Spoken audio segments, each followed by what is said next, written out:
Hello everyone, मेरा नाम है हार्दिक पालरेचा और अब हम क्लास 9th के चैप्टर 8 क्वाड्रिलेटरल्स की थ्योरम 8.7 समझेंगे।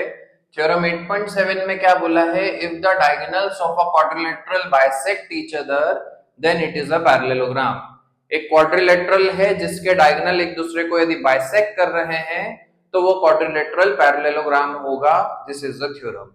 इसकी प्रीवियस थ्योरम में हमने इसका कॉन्वर्स प्रूव किया था कि यदि एक पैरेललोग्राम है तो उसमें डायगोनल्स बाइसेक्ट करेंगे एक दूसरे को।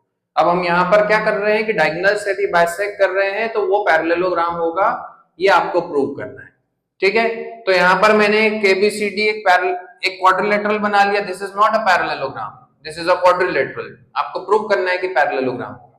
और यहाँ पर आपको गिवन है कि AO CO के इक्वल है और BO DO के इक्वल है। This is given in the question और आपको प्रूव क्या करना है कि ABCD is a parallelogram.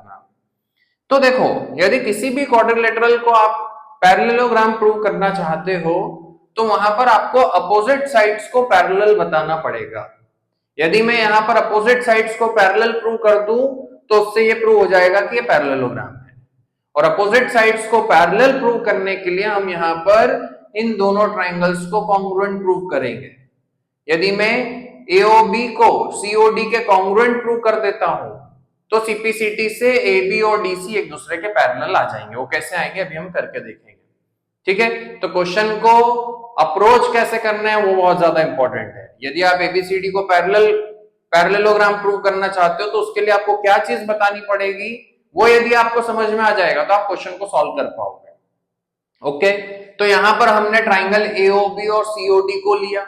AOB ऊपर वाला ट्राइंगल और COD नीचे वाला ट्राइंगल। उन दोनों ट्राइंगल्स में AO CO के इक्वल है। AO is equals to CO given in the question, क्योंकि डायगोनल एक दूसरे को बाइसेक्ट कर रहे हैं। Then BO is equals to DO, BO DO के इक्वल होगा क्योंकि ये भी एक दूसरे को बाइसेक्ट कर रहे हैं, डायगोनल से एक दूसरे को बाइसेक्ट कर रहे हैं, तो BO और DO भी इक्वल आ गए। एंड एंगल AOB मतलब ये वाला एंगल इस एंगल के इक्वल होगा COD के। इसका क्या रीजन है? क्योंकि ये दोनों वर्टिकली अपोजिट एंगल्स हैं, तो AOB COD के इक्वल आ गया। तो हमने ट्राइंगल AOB और ट्राइंगल COD में ये वाली साइड को इस साइड के इक्वल बता दिया, BO को DO के इक्वल बता दिया और ये वाला एंगल इस एंगल के इक्वल हो गया। तो दो साइड्स इक्वल हो गई और उन दोनों के बीच में आने वाला एंगल भी इक्वल हो गया। तो साइड एंगल साइड कॉन्ग्रुएंसी से दोनों ट्राइंगल कॉन्ग्रुएंट हो गए। AOB is congruent to COD। और यदि ये दोनों ट्राइंगल्स कॉन्ग्रुएंट है तो ये वाला एंगल इस एंगल के इक्वल आएगा बाय CPCT।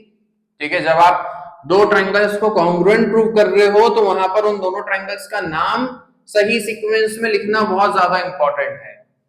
जब आप नाम सही सीक्वेंस में लिखोगे तभी आपको पता चलेगा कि इस ट्राइंगल का कौन सा एंगल उधर कौन से एंगल के इक्वल होगा। ठीक है, तो AOB is congruent to COD। तो उससे क्या मिला कि एंगल A इस वाले ट्राइंगल में जो एंगल A है वो उस वाले ट्राइंगल में एंगल C के इक्वल होगा। और यदि ये दोनों एंगल्स इक्वल हैं तो ये वाली लाइन AB DC के पैरेलल होगी, क्योंकि ये कौन सा एंगल्स का फॉर्मेशन कर रहे हैं? ऑल्टरनेट इंटीरियर एंगल्स का। और जब ऑल्टरनेट इंटीरियर एंगल्स इक्वल होते हैं तो लाइंस पैरेलल होती है। ठीक है, तो जब आपने इन दोनों ट्राइंगल्स को कॉन्ग्रुएंट प्रूव किया तो उससे आपको क्या मिल गया? AB is parallel to DC। Similarly हम क्या करेंगे? ट्राइंगल AOD और COB को भी कॉन्ग्रुएंट प्रूव कर देंगे। वहां पर भी कौन सा क्राइटेरिया लगेगा? SAS कॉन्ग्रुएंसी का क्राइटेरिया लगेगा। और ये वाला एंगल इस एंगल के इक्वल आ जाएगा बाय CPCT। और यदि ये दोनों एंगल्स इक्वल आ गए तो ये फिर से अल्टरनेट इंटीरियर एंगल्स का फॉर्मेशन कर रहे हैं, तो AD will be parallel to BC। तो आपको क्या मिल गया अल्टीमेटली कि AB DC के पैरेलल है और AD BC के पैरेलल है। और यदि अपोजिट साइड्स पैरेलल है तो ABCD क्या कहलाएगा? एक पैरेललोग्राम कहलाएगा। ओके, तो मैंने एक ही पार्ट किया है इसका, ऊपर और नीचे वाले ट्राइंगल को कॉन्ग्रुएंट प्रूव किया है। जब आप लेफ्ट और राइट वाले ट्राइंगल्स को कॉन्ग्रुएंट प्रूव करोगे तो AD और BC भी एक दूसरे के पैरेलल आ जाएंगे। ठीक है, और इस तरीके से हम ABCD को पैरेललोग्राम प्रूव करेंगे। ठीक है।